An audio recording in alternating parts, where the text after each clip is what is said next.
If your duct joints are not sealed properly, you're basically letting your hard-earned money just fly out through leaks, and that's a total waste.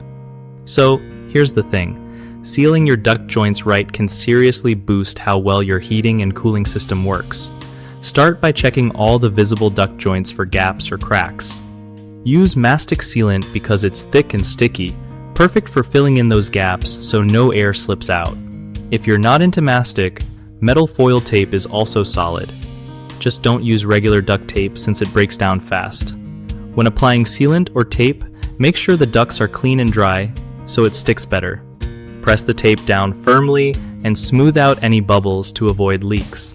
Also, don't forget to check joints inside walls or ceilings because those hidden spots can be sneaky energy wasters.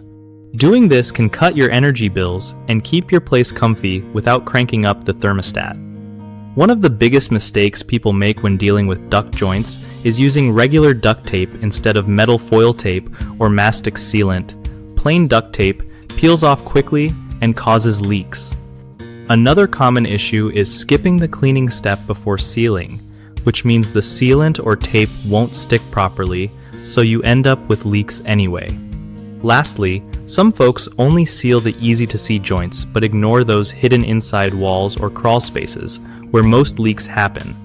The fix here is to do a thorough inspection and seal all accessible joints to really stop air loss.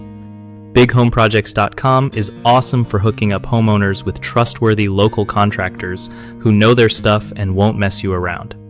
Plus, if you're a contractor looking to get more work, their platform helps you connect with people who need your skills and want reliable pros.